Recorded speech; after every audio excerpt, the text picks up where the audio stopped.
Those are all the many reasons why I'm so fascinated with Dr. Virginia Margaret Alexander. I chose her because not only did she continuously persevere through medical school while being subjected to brutal sexism and also discrimination, racial discrimination as a black woman, but she also uplifted her own race within the community that is just 30 minutes away from here. It is a different world today, but me, myself, as a black woman, I can relate to some of the racial discrimination and the microaggressions that I face on a daily.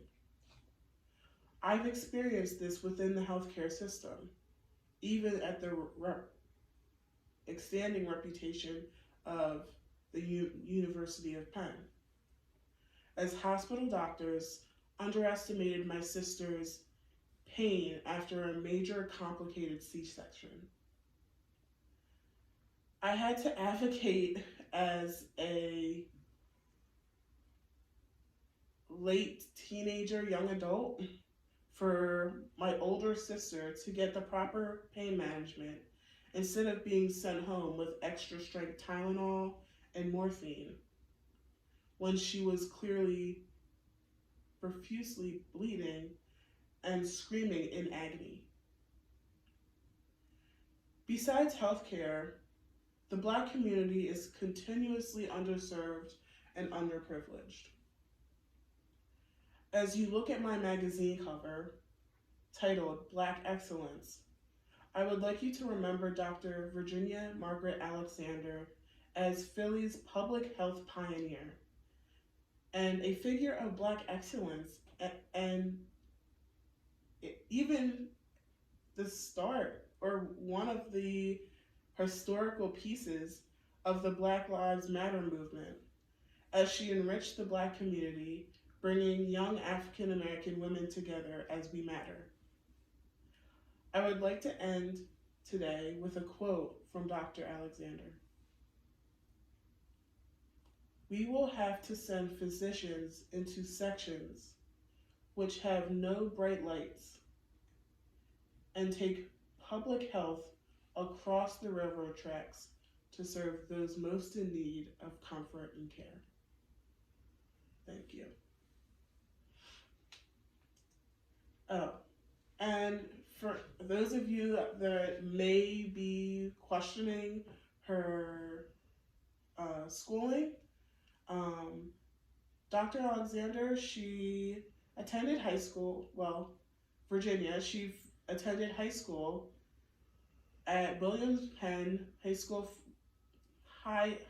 for Girls, achieving honors and also a scholarship to UPenn for her undergrad degree. The Women's Medical College of Pennsylvania, she attended, but she was denied her clinical work. So sadly, she had to go all the way to Kansas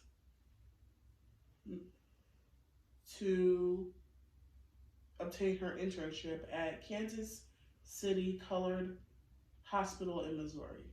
Yeah, very segregated. And then for her master's degree in public health, she obtained that at Yale University. And also, as I did my research, there is some controversy as to if she actually went to Drexel University. But again, the focal point was, at the time, Black women and men were very discriminated against and denied access. As a physician, Dr. Alexander went on to actually be the university's physician assistant to teach young women at Howard University in DC, Washington.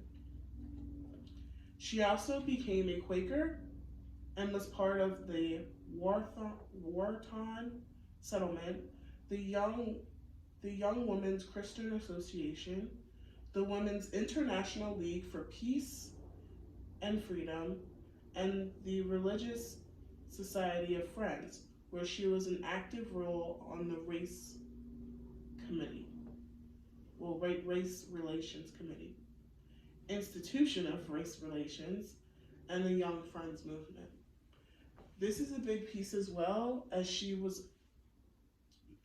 these religious and non-religious organizations within the community, she had to fight to actually be a part and be a member, as she was racially discriminated against again and again and again.